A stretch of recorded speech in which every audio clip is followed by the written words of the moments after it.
Alright, boys and girls, welcome back to the drive-thru. Special shout out to Tori. That was a fun little review we just did. I'm super pumped for you, Tori. Just remember that the reason it's called squaring a number is that if you find the area of a square, you take the length times the width,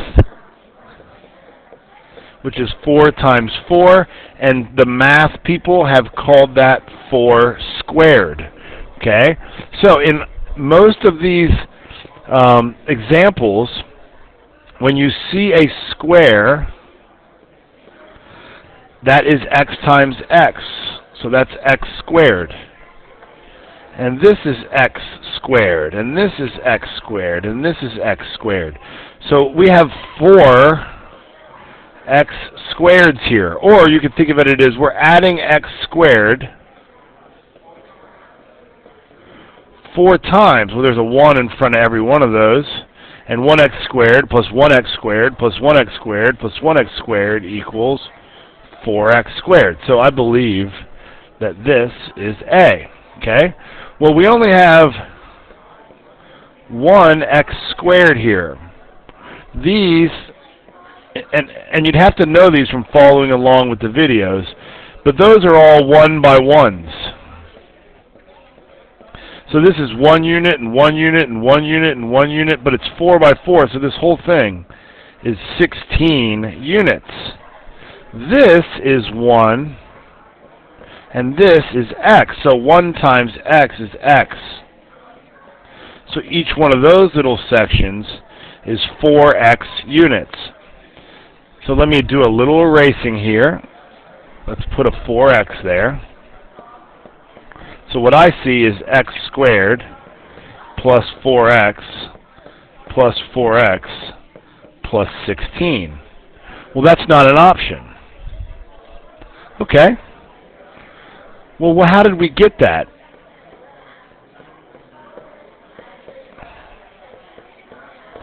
Oh, we multiplied x plus 4 times x plus 4. And what does that give us? Let's FOIL it. It's x squared plus 4x plus 4x plus 16. That's the one it is. So what is this? Well, that's not there either. What the heck? What is it called when you multiply a number by itself? We already stated that. It's squaring it. So that is what that is, and that must be B. That's the hardest one. This is kind of weird because it's scaled differently, so if you were confused about that, I totally understand. They're trying to make that a scaled-up version of this. So this would be x squared. This whole thing is 4, so x squared plus 4. So that one is D. And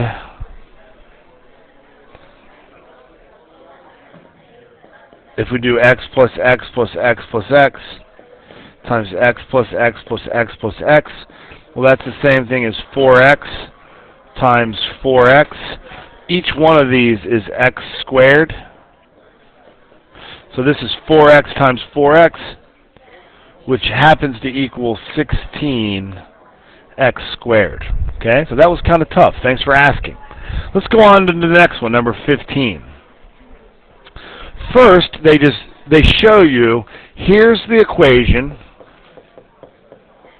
here's the table,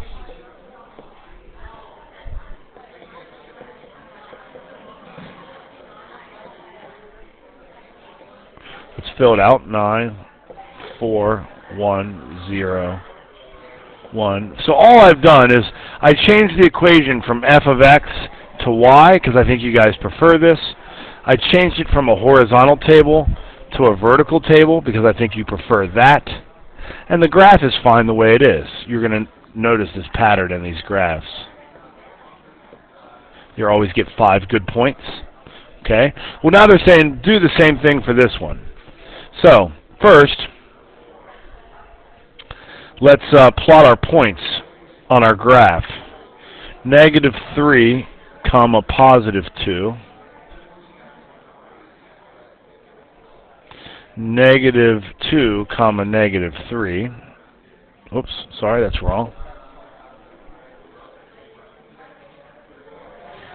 Negative 1, negative 6,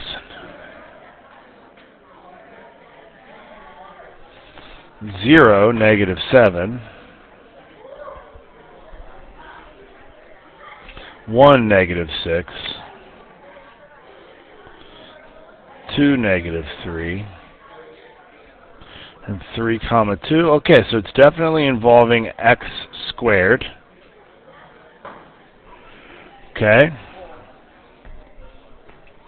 I'm thinking that everything from here is the same, but we've subtracted 7. Like, look, this was negative 7. These were negative 6. 2 gave us negative 3 and negative 2. This is all minus 7 from the original one. So I think this must be x squared minus 7. Which way did the graph move? It moved down 7. Look, this one moved from 0 to negative 7. This one moved from 1 to negative 6. So it's the same looking shape. What part of the equation indicates this move? The minus 7 part. Okay, or what part indicates this move? That part. Hope that helps. Boom!